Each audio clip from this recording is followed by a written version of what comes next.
everyone, welcome back to Royalty Soaps and Wonderland Week. At the end of Wonderland Week, we will release all the Wonderland soaps, but until then, you're stuck in Wonderland. Today, we're making a Cheshire Cat soap. We have made the Cheshire Cat soap before, right here, but I'm giving it a little bit of an upgrade with the colors. We need something a little punchier. I feel like that first one was good, but it could use just more color. Also, this is a fun one because so many layers equals so much fun because it is so satisfying. Let's make the Cheshire Cat.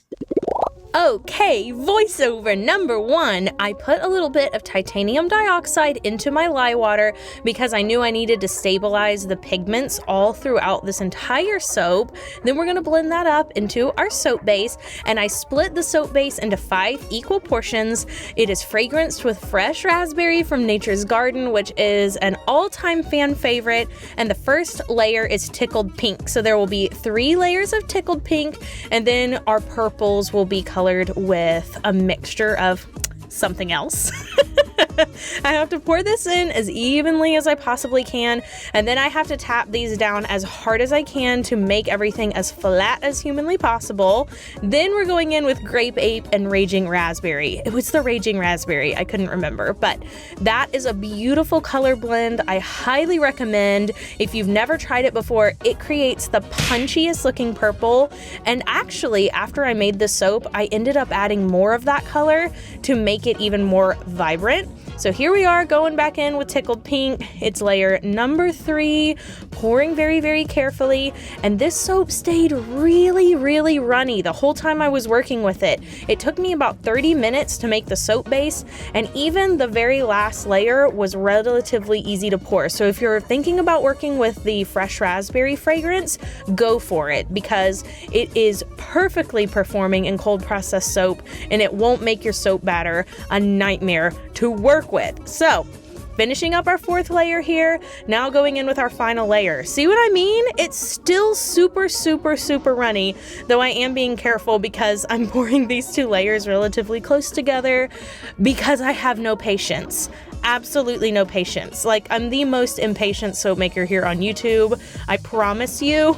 That is why I do so many in the pot swirls, because I don't want to wait for things to set up. Now, I can go in and clean up the tops a little more if I wanted them super flat, but the frosting color is really, really, really similar to this final pink layer. They're definitely in the same color family, even though the frosting is a bit darker. And I bet y'all can't guess which frosting tip I'm going to be using. It's a mystery.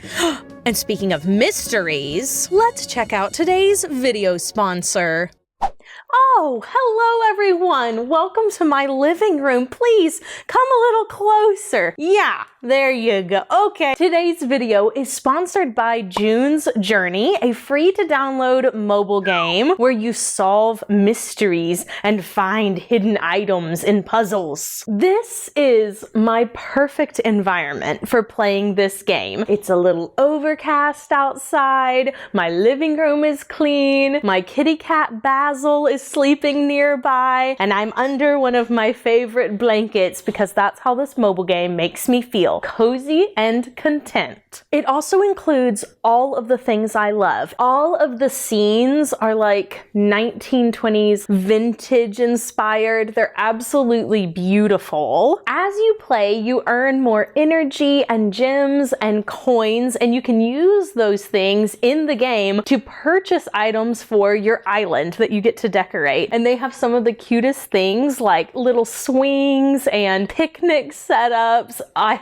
just love it. I actually just purchased a lantern tree, and it's so pretty. It has little lights hanging from it, and I've just moved it next to my mansion. You can download June's Journey for free by clicking the link in the description box below. June's Journey is available on Android and iOS devices, as well as on PC through Facebook Games. Once again, click the link down below to download. Thank you so much to June's Journey for sponsoring today's video, and let's continue our soap making. And if you guessed we're using the 𝑒𝐭 869 tip to do the soap frosting, you would be right, and you solved the mystery. I added in a little bit of Raging Raspberry to this, I added a little bit of Flash Dance to this, and it makes the perfect frosting color. I even ended up making it a little more pigmented because I really wanted that purple to stand out and pop on top of this soap design. So we did deepen it up a little bit as time went on. It still looks really good though in this video. And obviously this is not the sponsored portion, but let me just tell you, when June's Journey reached out, I almost peed my pants. I was so excited. I had downloaded June's Journey a long time ago. I am on a level that I'm not even going to share with you because it's so far I'm a little bit embarrassed. It's a great game. One I can recommend with all confidence. So I'm continuing to frost the top of the soap. You guys have seen this a million times, but it's just so satisfying. It's so nice to look at.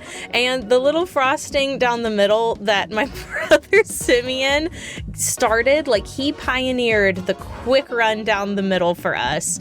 I can't get away from it now. It's so efficient. It doesn't look nearly as good as putting individual plops, but my gosh, the amount of time it saves, it's so good. See, so much fun. Highly recommend. And of course, I'm using the Soap Frosting Club kit if you're interested. It comes with stainless steel frosting tips, it comes with the colorants, it comes with my soap recipe and an instructional video. We've had literally thousands at this point, thousands of customers leave positive reviews, go into our inbox and just be like, we love this thing, thank you so much. So I'm just letting you know, it's still there. I hope I will be able to offer it as long as Royalty Soaps is alive and kicking.